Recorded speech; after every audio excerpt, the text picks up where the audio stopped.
What's up, everybody? Welcome back to the rePORTER Show. Once again, we shorter, man. It's tough to get everybody together nowadays. Honestly, the spring is always harder than the fall, but it is what it is. I know Dad taking care of business, so today is just me and Tuck. Always got Tuck on my right. We didn't have a lot of sporting events this week, honestly. I think it was just men's wrestling had something going on. Women's wrestling didn't have anything. And then, of course, baseball kicked off this weekend. We're going to get into that. Man, that was tough. That was tough, I ain't gonna lie to you. But like I said, we're gonna get into that when we get into that. As you guys can see, my man brought smoothie from the creamery. Get that on camera. Y'all go get y'all some. And that's not why I'm pointing that out. I'm pointing it out because y'all see one on my side. Nope. Right. That's crazy, right? I'm gonna be better next time. No, that's crazy. You know what I'm saying? I'm still looking. That's crazy. It'd be easier if I had that creamery sponsorship though. So you know yeah. I'm gonna tag y'all. I'm still looking for the sponsor. They not gonna sponsor. It's not too late. They gonna do it. Let me go ahead and kick this one off with men's wrestling, man. Men's wrestling went to the Missouri Valley Invite. Normally, over the past couple of weeks, we've been covering a lot of their things have been team duels, but this one is one of those individual things. So it's go out there and get your own. And I won't lie to you, we didn't have a lot of guys make it that far in the tournament. As you know, when they go to these tournaments, it ain't nothing easy. They always going to face off against a lot of guys that are top 25 in the nation. In the NAIA, you got JUCO athletes top 25 in the nation. You got D1 guys top 25. So it's just like, you know, get what you can. And we had a couple of guys that did. At 141, Nathaniel Ruiz, he went 3-2 over the course of the tournament with 2 of those 3 wins. One was by tech fall, 22-6, and one was a pin. So it was a dominant win for him. But he did not place. At 149, 8th ranked in the nation, Alex Pena went 4-2 over the course of this tournament. He had 3 tech falls in those 4 wins, with one of those being over the 21st ranked wrestler in the nation in his weight class, 17-2. He took a tight loss, though, a loss that was a decision, 4-3 to an opponent from Grandview in the semifinals. So he was sort of making his way into that top 3 conversation. But after that loss, he ended up moving on to that consolation round.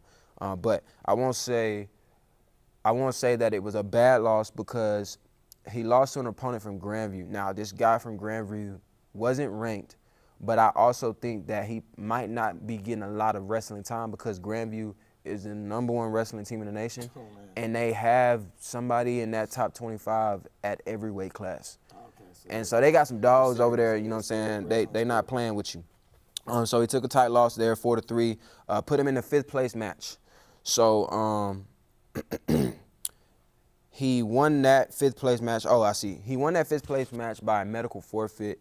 I don't know if it was a situation where the guy was already injured and something happened, or if he got injured during the match and then they had to medically forfeit during the match. But anyway, he got the 5th place, and that's a pretty big win because there's a lot of contestants at tournaments like this. So props to you, Alex, getting the job done at 149. Now, at 197, 24th ranked John Bray did not make it that far, but I wanted to talk about him because he got an upset win against the 14th ranked wrestler in the nation in his weight class. He won that by decision, 2-0. But then later on took a tight loss to the 12th ranked wrestler in his weight class, lost by decision, 4-1. So, you know, like I said, a lot of top dogs in this. You really just want to get your own and do the best that you can, and we only had one that placed.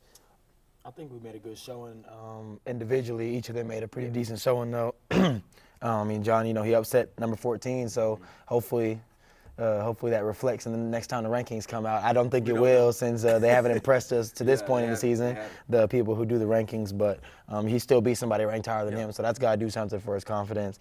And then lost a tight one, but if you're the number 12 playing the number 24, you're supposed to win, so it wasn't like he got upset or anything. He lost to a worthy opponent, so I think they could all leave with something positive. Absolutely. Yeah, I think in the next, of course, in this upcoming week, they have another team duel, so hopefully they move to 11-2 on the year. Right now, they're 10-2, so they're moving. I know some new rankings will be coming out soon for wrestling as well as basketball, so that'll be interesting when that does come out. Speaking of basketball, let's go ahead and take this one on to women's basketball. Women's basketball had their first matchup last week against Texas Wesleyan. That first quarter was ugly. Yeah, it was an ugly game. It's an ugly game. Nobody could shoot. Nobody could shoot. Not only did nobody shoot the ball well, but nobody held on to the ball well either. Turnovers, we was airballing, they were Yeah, airballing. right. It was an ugly game. It was. And we had 8 turnovers alone in the first quarter. 23% from the field. Shooting, down 17-7 at one point. So I'm like, hey, y'all got to wake it up. Yeah. So they came out in the second quarter, and that's exactly what they did. It was a very different second quarter on both sides of the ball, defensively forcing turnover after turnover. Texas Wesleyan had 9 turnovers in the second quarter. Linda was a big part of that. She had a lot of defensive pressure, whether she was getting the steal or she was forcing a turnover. She was doing the job. She definitely was. So shout out to you, Linda. Offensively, Meg and Caitlin stepped up. Meg had 7 in the second. Caitlin had 9 in the second. And that sort of boosted us to a lead. It wasn't a confident lead, but it was a lead, 32-31 at the half. Third quarter came out, and we repeated the first half in that first quarter because we scored the same amount of points as we did in that first quarter, which was not a lot, not even in the double digits. And we turned the ball over a couple of times. And so it was just like, all right, what y'all gonna do here? You feel me? It's either y'all want to win or y'all just gonna keep playing around with this team and get upset. But they came out in the fourth quarter and did exactly what they did in that second quarter, and stepped up defensively, forcing 8 turnovers and only allowed 2 buckets in the entire fourth quarter. So, they stepped it up. Even though it wasn't a pretty win, they got the job done. And it was basically the first half was the same exact second half because who else in the fourth quarter? Meg had 7, Caitlin had 9. The same exact stat line from the second quarter. And they got us to win 62-56. I think, it's good to see. They say great teams find a way to win no matter what. So, I mean, we were airballing, turned the ball over a lot more than we usually do, and definitely not playing the defense that we usually do for both the first and the third quarter. So when I went into the locker room, I think we were down maybe 8 or 10 right before the fourth quarter. So I was a little bit worried about this when I came out of the locker room. There was about 2 minutes left in the game, and we were about like 6 or 8. So they obviously flipped the switch in the fourth quarter as they can on anybody. They can just flip the switch, turn on, and erase any lead. But, I guess they must have been flying around. I didn't see much of the fourth quarter, but from what I saw in the first half, it just wasn't really it wasn't like us. Megan had a couple good buckets, and then, of course, I thought Caitlin got to her spots and knocked them down whenever they needed them to. That's exactly what happened in the fourth. I know that you said you didn't see it, but you watched the second quarter, so you watched the fourth quarter because that's exactly what happened. They started going back to Meg down low, started getting some buckets. And, of course, Caitlin, she gets to the wing. She get down to that block, and she going to hit that shot right there every time. And I think that's her favorite shot. So that worked out for us. She loved that shot. She loved that shot, man. Player of this game was Megan. She had 20 points and 18 rebounds. Of course, another double-double for her. Double-double machine, honestly. Yeah, that's her. She got an average. She averaged one. She definitely does. I think that was one of her goals, actually. She told me, she was like, I want to average a double-double still, but do more. That tenfold. But do more. For sure.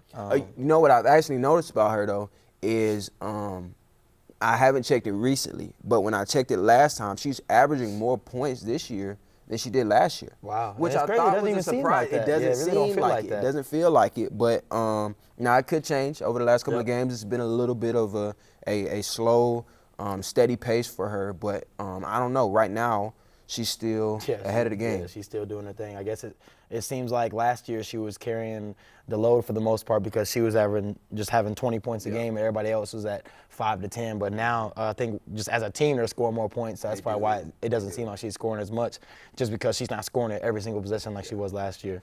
Well, I think what takes away, well, I don't want to say takes away, but what changes the offensive pressure on her is the fact that Caitlin's back. Last year they didn't have Caitlin because of the injury, but now that Caitlin's back, she's gonna get her points. She's gonna get buckets. Hers, and on top of that, then you got Peyton, who has taken on a huge role offensively, producing for them. So those are your top 3 scorers right there.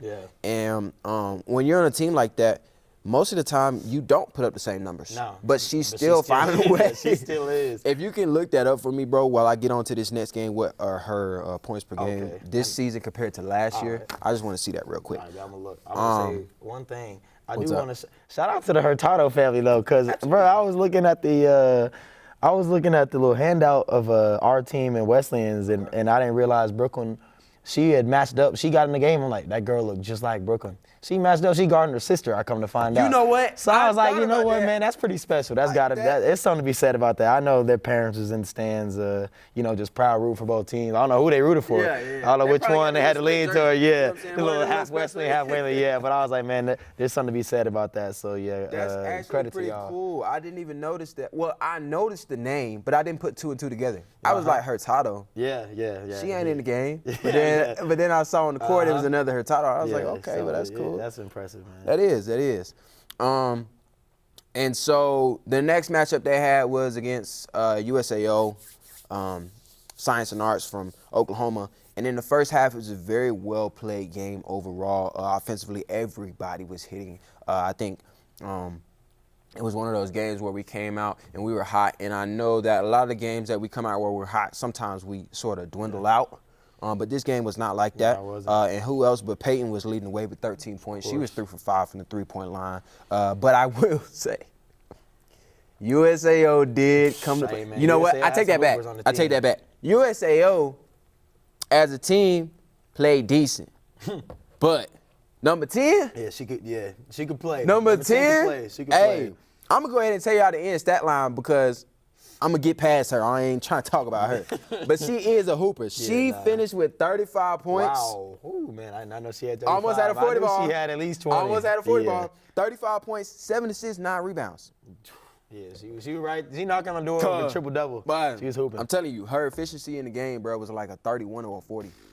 Golly. You know how crazy that is? Yeah. For those of y'all that don't understand basketball terminology, Tuck, explain to me what that term means in basketball when they talk about player efficiency. I'm gonna just dumb it down for y'all. She was getting to it. That's all y'all need to know. I would want to get into all the numbers, everything. She was getting to it on off passing, shooting, rebounding, everything. She was getting to it at a very high efficiency rate. I did just look up Megan's stats. Last year she averaged about 16. This year she's at 19. So I didn't know. I didn't know that. So yes, credit to you, Megan. Keep hooping. Absolutely. So that girl did show out, but it was not enough. I won't lie to you. They kept up with us. We didn't blow them out. They kept up with us in terms of efficiency with their shooting. They shot 50% from the three, and they knocked down 8 threes. So they was keeping up with our game. You know, we like to knock down the threes, and when we get to hitting them, normally we pull away. Well, we did not pull away. We did have a 49-40 lead at the half.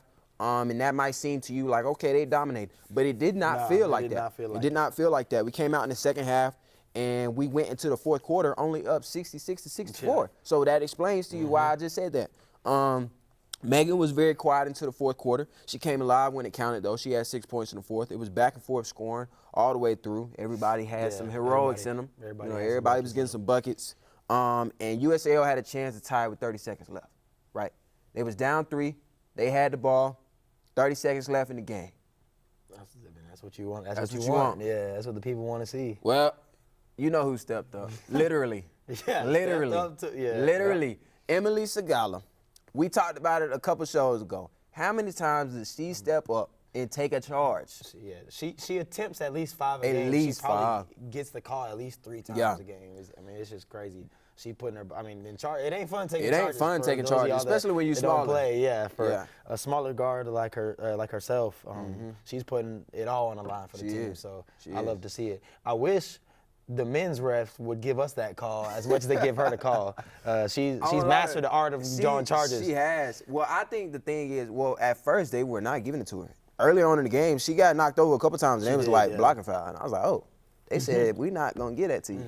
But she stepped up and took the charge, and that ended up, allowing us to seal the win. But like you said, I think with her, a lot of times, and nothing against the women's game, but when you're reffing the men's game, they moving a lot quicker. Yeah, that's true. You got to make that call on a dime, you know what I'm saying? But I feel like Emily, because of the slower pace a little bit, you can tell she got there. Her feet are set, and you can call that foul pretty easily. But when it's men's, they probably get there a half second, right before the man come in and run over them. But it's just like, unless you just standing there, they probably not going to give you that call. It's hard to get that call in the men's game. It is, man. Player of this game was Caitlin. She had 21 points, and she was 8 for 14 from the field, so a big game from Caitlin. Like I said, you got Meg, Caitlin, Peyton, all these girls are going to put up a lot of points. I mean, no surprise there. Of course, Caitlin, she's good for 20 on any given night. She just, I believe, last week scored over her 1,500th point, which is that's just insane to me. And I mean, she's just a gifted scorer, but she doesn't just score. She can pass. She opens the floor up whenever she gets to her point in the paint. So she does a lot for them offensively, aside from just scoring. But from what I watched the game, especially the second quarter, man, there was probably 4 possessions back and forth. We hit a 3, they come shoot 1, we hit 1, and then if you remember, right before the half ended, they called a travel, which it really should have been a travel, but USAO girls shot it from. I mean, a step across half court. Did. Yeah, I was like, wow, they are going at it from the 3-point line. So, I mean, it was fun to watch. It was a buzzer beater, wasn't it? Yeah, it was. And they called a travel right before, which I don't know if it was a travel or not, but I'm glad they called it. But, it was fun to watch because they was just like, man, let's see who can shoot better. And we ended up finishing on the better side of that. But credit to USAO's women's because that was a really good game. They got some shooters on the team. I didn't expect it to be. I didn't either. Because, it's easy to look at the record and be like, they probably not going to, do what they need to do. But I think that speaks to the level of talent that we have in the conference. Because when you have a team like that can push the floor and run the floor with a team of our caliber, and they haven't had a great season in terms of what their record shows, it's just like that means that the level of competition ain't that far. Loaded. Yeah, it's just you know what I'm saying? It's loaded, and it's even tighter on the men's side. And we got some exciting news for the men's side, but we're going to get into that really quickly. We're going to start off, men's basketball had same matchup against Texas Western. And just like the women's, we had a terrible start. Horrible. But luckily, both teams had a terrible start. It was 7-4. Man, after 11 minutes of play, both teams only combined to 11 points. It was so bad, the whole student section started sitting down. Bro, man. We started going around, man. They was sitting down because it just wasn't fun to watch, I'm sure. I looked I don't blame them. Sometimes I can't, really pay attention to the game because I'm directing. But, I looked up, and when I saw over half of the first half, it went by, and it was 7-4 still. Man, yeah. I said, hold on now. Hold on now. You telling me we done only scored 4 points? Yep. It was settling too much. Really, I'm gonna let you talk about that first half, man. Man, the first half, it's like, all right, I guess we fell in love with the 3-ball, even though we weren't even hitting them. They were loaded in the gaps defensively, and they're a very athletic and tall team. So it's not. You're going to have to get the ball moved. You're not just going to take one person one-on-one, get to the rack every time like some teams. So we were moving it around, probably weren't attacking and getting to the paint as much as we wanted. I believe we only had 6 paint touches in the whole first half, which that's pretty bad for us. So we were settling for a lot of threes, and we weren't hitting. We were hitting very few of them, to say the least. 21% from the field. Yeah. 21% from the field. That explains it. But we only trailed 23-20. Yeah, that was the good news. Going into the half. We played that bad offensively. Yeah. We was only down. And I'm going to talk about this, too, as well. Texas Wesleyan had 15 turnovers. Now, I know that we're a very good defensive team. Was this a lack of their control of the ball, or did we really just step up? Well, on the season, they average more turnovers than assists. As a team, they do. Trash handling the ball. I ain't gonna call I ain't gonna call it trash, but we knew that if you force them, you can force them to turn the ball over. So, but again, some teams when they don't turn the ball over, they're a really good team. So obviously that was one of our goals was to turn them over, and I think we obviously did that the first half. Yeah, absolutely. So we came out in the second half. It was a much needed change offensively.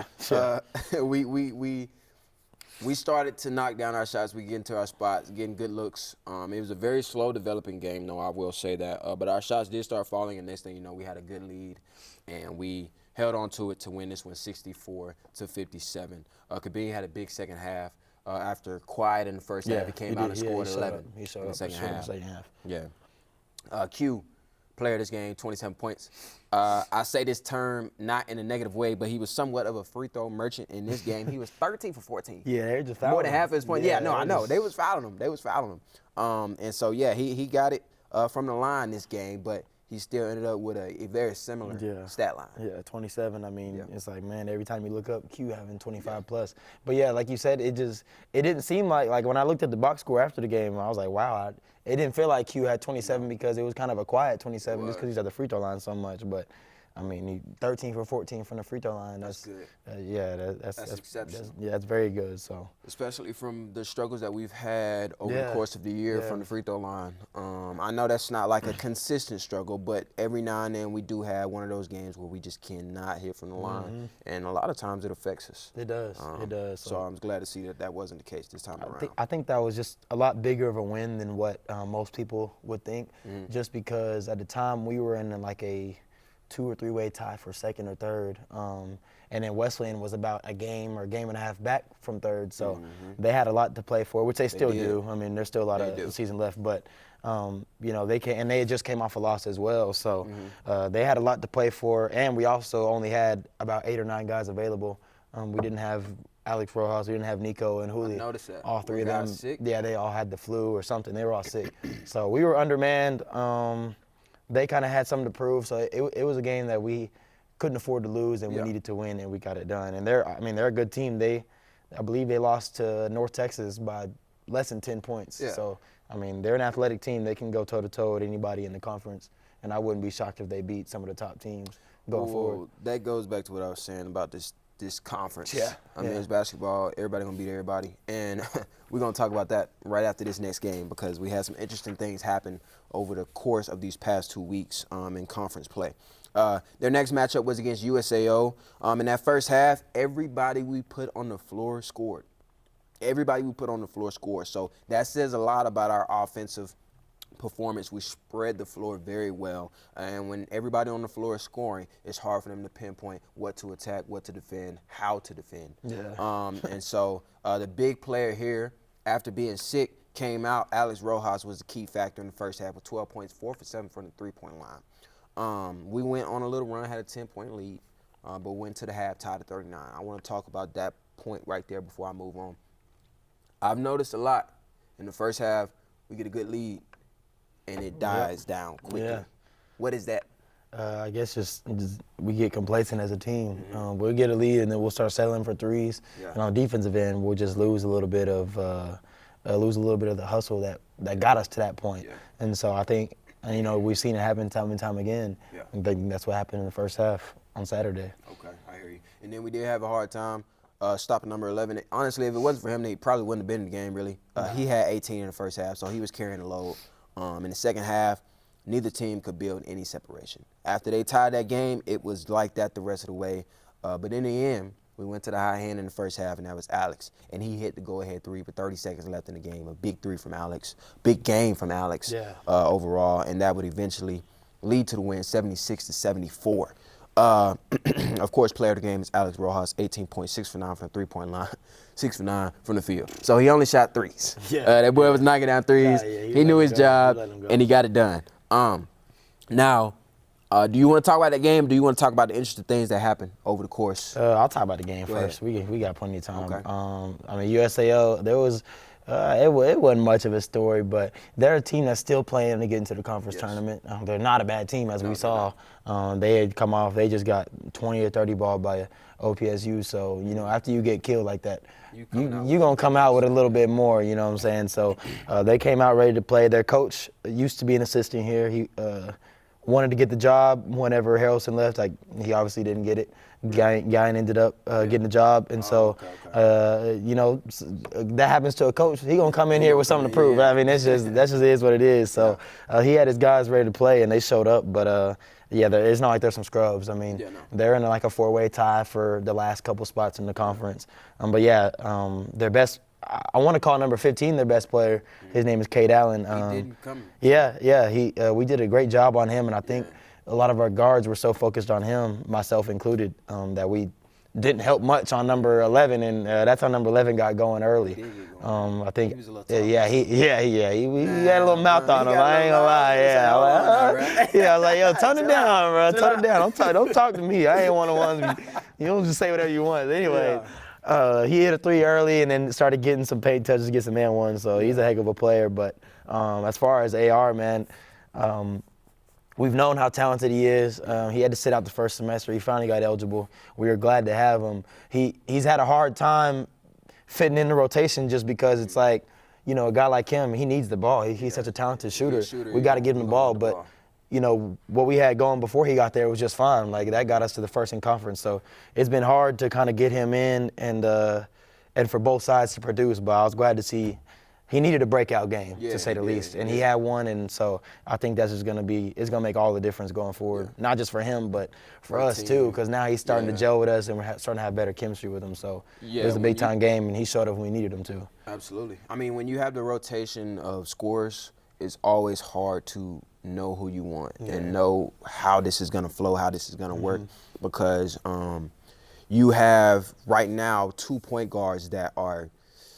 I want to say both of them are scorers. I know that Q is a shooter, and I know that James. Yeah. James is the guy that wants to get down low and get to the floater and get to the midi. So you got 2 point guards that are some scorers, and then you have guys that can just stand there and shoot the ball. Yeah. You got Brett that's going to stand there and shoot the ball. You got Dylan, if you let him get high, he's going to stand there and shoot the ball. And then, of course, now you got Alex.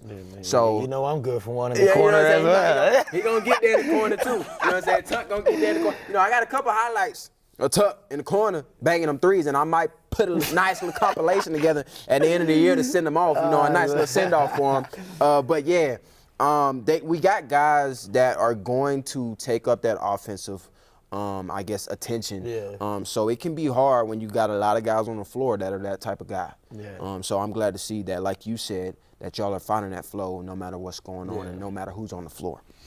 Now let's talk about the most interesting thing that has happened over the course of these past 2 weeks. After we went to Langston and took a loss to Langston, Langston has lost 3 straight games. 3 straight games. Back to what I was saying, anybody can beat anybody. This is a conference that you cannot take anybody lightly. You could be facing off against the dead last team in this conference, and it is still going to be a tight game. You got to show up. So Langston has not shown up. They've lost 3 straight, and because of that, we handled our business, and they didn't. So that moves us into a tie for first place with Nelson. So that's big because who else do we play this week? Of course. Nelson. None other than the Nelson Lions. Man, y'all having all these huge games away. Away. Bring them to the crib, man. Facts. But nah, man, we have a matchup against Nelson this Saturday. Now, of course, that isn't our priority right now. Our priority is on Thursday, UNT Dallas, because if we don't handle UNT Dallas, the game on Saturday don't matter. It doesn't mean anything. So, of course, we have other responsibilities, but that is nice to see that you have the opportunity to have control of your own destiny. True. Yeah, that was I guess, last week, coming back up from last week, we had a little rough patch, lost 3 in a row, 1-1 against Central Christian. And we were kind of in a position where obviously we still need to win games, so don't get me wrong. But we really weren't in control anymore. We had to depend on somebody to lose, and you know, nobody wants somebody else to be in control of your destiny. So now a couple teams helped us out. I have no doubt Langston they're still gonna be in the hunt at the end of this season. They're still gonna be who they need to be. So you know, from our perspective, we had a chance to be at first. We kind of messed it up for ourselves, and you know, we got blessed with another chance. So you know, we can't let this one slip. And they always say that your most important game is the next game. So a lot of us in the locker room was like, man, we're all worried about Sagu, but we got to worry about UNT Dallas. Exactly, UNTD. That's not an easy No, it's win. not. No, it's not. So like that's got to be our focus right now. And so I think we're in a good place. That's what we've been focusing on, and it's gonna be a fun weekend. If we can take care of business this weekend, see how it all plays out. You know, maybe we can come back Monday with a chance to be in first place by ourselves. So that's the goal. Yeah, I think it's very important that you have the mindset that you just talked about, because you can't look over a team. No, never. And you'll put yourself in a bad situation because, and I'm not going to speak this on y'all, because what happens though is if you focus too much on what's in the future, you lose what's in front of you, and then you go into that game that you really needed already not in a slump, but in a down, coming off of a down game. It's harder for you to be like, hey, we gotta do this now. You know what I'm saying? It's more pressure. So of course, hopefully y'all take care of business against UNTD on Thursday. You know, I can't guarantee anything, but I guarantee we'll be locked in, and then, you know what I'm saying, we're gonna give it our best go. That's the plan. So we're excited for it. I hear you. Now let's get into baseball. Baseball had their season opener against Tabor. Now let me break down some of this history for you guys. Tabor, last year we won the series 3-1.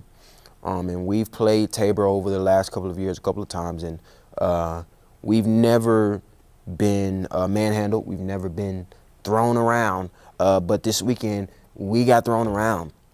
We got swept 4-0. 4-0. And let me tell you these scores. Game 1, lost 15-9. Game 2, lost 18-7. Game 3, lost 17-5. Game 4 was the closest game. We lost 3-0. To sum it up, I'm going to say it, pitching wasn't ready. I don't think that we were ready for this type of offensive juggernaut. I will say it. Tabor, like I said, we won the series last year 3-1. Tabor has been hiding from us for a long time because last year Tabor finished, where is it? They finished tied for second in all of NAIA for team batting average. Wow. So a really hot team, but when we played them, I guess they just didn't show up last year. But, you know, we played them early in the season, so sometimes you don't always get the best game. But they came out and they got it going early, bro. I'm gonna break it down for you. Over the course of this weekend, Tabor, as a team, had 10 home runs. Don't get me wrong.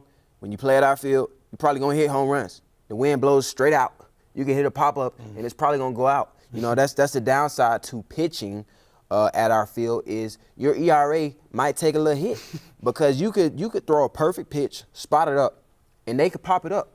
But that wind with a 20-mile-per-hour gust, it's going to take it over the fence. And it sucks. But they did have 10 home runs, and they had a 383 batting average as a team. Wow. Oof. A 383 batting average, I'm going to break this down for y'all that don't know baseball.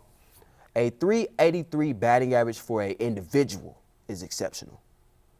Think about a 383 batting average for a team. Yeah. That means your whole squad. Everybody get on base. Yeah, your whole squad was on base. I say that to say offensively we did not play bad. Offensively, we had 7 home runs and we had a 345 batting average as a team. That's pretty decent. That should win you a couple games. But it didn't. And I think that we just had a hard time being prepared for this weekend.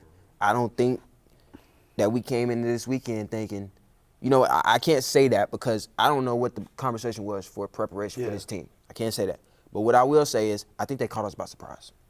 Offensively, because the boys came out hot. They put up 5 runs in the first inning of 3 games. Wow. So when you come out and you jump on somebody like that, that can be very depleting. You know what I'm saying? It's just like, hey, you boys like that? Yeah, it's like, okay. They didn't come to play with us not only the first game, but the second and third as well. Man. So I want to shout out the pitchers that did handle their business, though. I'm not going to say everybody didn't handle their business. Pitching-wise, Jose Escamilla came in. He threw 2 zeros on the board. So he did his job in the 5th and 6th inning of Game 2. And then Wellington Vargas almost threw a complete game in Game 4. He had 7 strikeouts, only gave up 3 hits. And so that was a game that we lost 3-0. So a really close game, and a game that we could have won if we just scored any of the games. You know what I'm saying? As you can see in every other game, we scored more than 3 runs. So I thought we would have pulled that one out, but we didn't. So, you know, I think the biggest thing for baseball right now is that we have a very young bullpen in terms of varsity experience. They're not young in age, but they're young in varsity experience. They haven't had the opportunity to have a lot of varsity innings for our bullpen. We only got a couple of guys coming out of that bullpen that have thrown a lot of innings on varsity. So it's going to be some time to build that bullpen up, not only confidence-wise, but command-wise. Because if you don't know baseball, a lot of times it's all about spotting up the ball. And so if you know the wind is blowing out straight to left field, you don't want to give him a ball that he can pull to left field or that he can even get a good touch on. Because if he just get a decent touch on the ball, it's going to left field, it's probably going to go. So you have to spot up very well. If you need to jam a guy, you got to jam him. Don't leave it any part over the plate. And we had some opportunities where we were up in the count, and I don't know if we was trying to come inside or what, but we left the ball over the plate. Then next thing you know, the ball 30 feet over the fence. You know what I'm saying? So it's just like, yo. They hit the huts. Yeah, you know what I'm saying? I'm just like, yo, you got to hit your spots, man. And as a pitching staff, I know that they're going to work on that. That's something that we always work on because being here at this field with this wind every weekend, basically, it's hard for you to keep that ERA down. So hopefully they work on some things. I know that they have a tight matchup this weekend against Our Lady of the Lake, and they're going there. Okay. So let's go ahead and get into track and field, our last subject today. Track and field was at the NAIA JUCO Challenge in Kansas. We had a lot of guys on the men's side handle some business. Matthew Gordon, I've said his name before. If you watch the show, you know that guy's a stud. He's placed 4th in the 800 meter with a time of 1:54. What I did notice is Evans, you know Evans. He used to be the 800 guy as well as long distance, but he did not compete in the 800.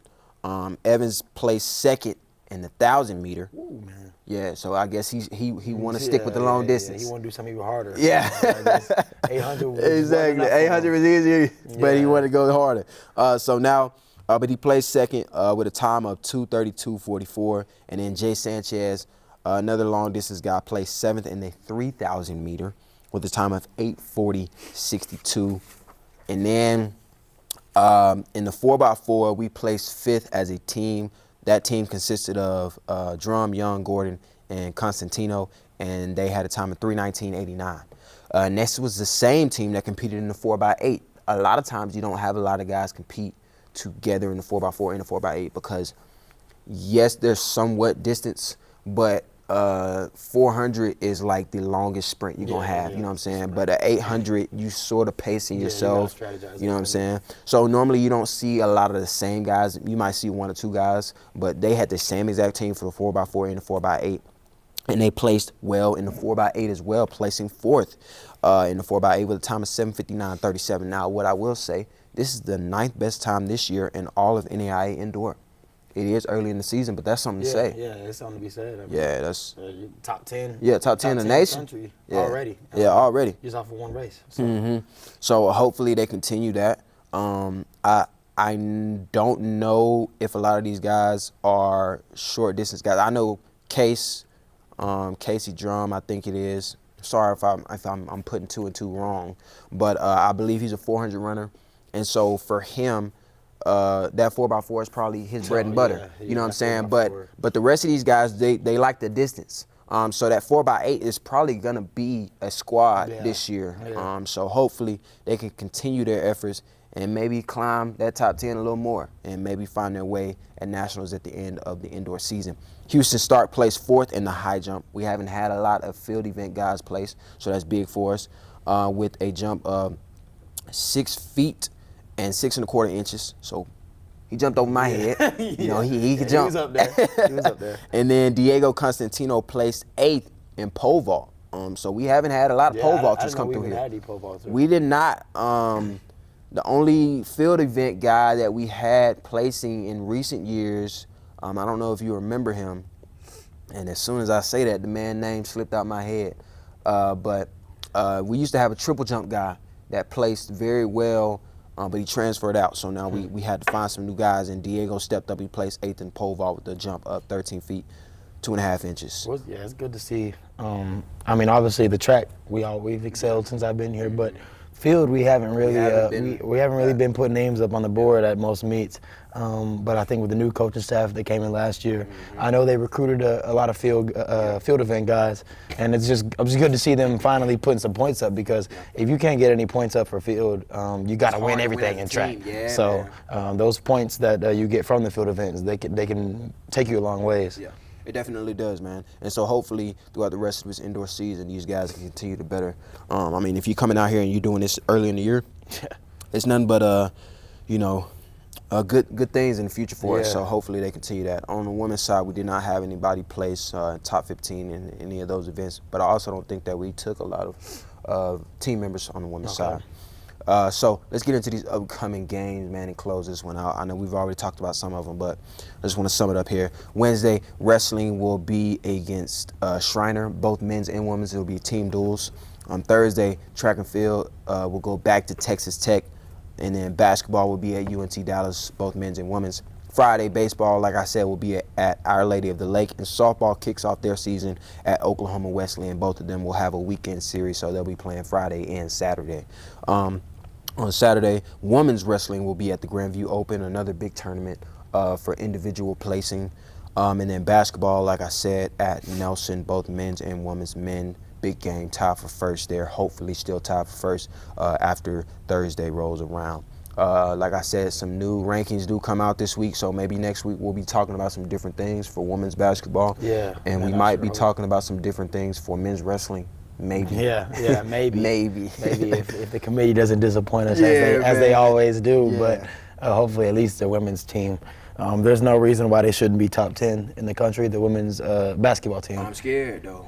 Why? Because of Langston. Yeah. Keep it a bean. That don't make no sense. Langston's 15-1. They've beaten a lot of good teams, and they weren't ranked. Yeah. So, and we took a loss to them. So hopefully, my thinking is we'll stay in the top 15. I hope so. I don't know if we'll move to top 10. It is asking for a lot. I just hope that we stay in the top 15. I know we might drop a spot because of that loss to an unranked team, but I think we've been handling business since that loss. And of course, we've been handling business all year, so I don't see us dropping that far. Like I said, I hope we stay in the top 15. And honestly, I just hope that Langston moves into the top 25 because that would help us, honestly. Yeah, the more teams in the SAC that are ranked, just the better off it is. The better off it is for everybody. You don't want to, unless obviously you want to beat whatever team's on your schedule, but you don't want to root against anybody in your conference. You want everybody to be ranked because it just makes you look that much better. Exactly. But that is all we got for y'all this week. Like I said, I am looking for new co-hosts, so if you're interested, shoot me an email. Come talk to me. My office is 113 Herald Auditorium. I take it pretty serious. I might joke around a lot, but don't come on here thinking you gonna just hop on the show. You know, you gotta come with that knowledge. You gotta know some ball, man. You gotta know some ball. You know what I'm saying? So we can get up here and have a good conversation for almost 45 minutes. And it's a long time to talk about sports if you don't know nothing about sports. You know what I'm saying? So hopefully next week we got a full cast. You know, hopefully Devin's back. Thank to my crew. We got some new camera workers. They out here doing good things. You know, my boy Ray over here always doing the thing. Oh, actually, I take that back. He don't like when I say my boy. So I'm going to just say my boss, you know what I'm saying? My dog, Ray Rush, you know what I'm saying? He handling business behind the scenes. So we appreciate him and all that he does, not just for this show, but for the whole media department. We'll see you guys same time next week.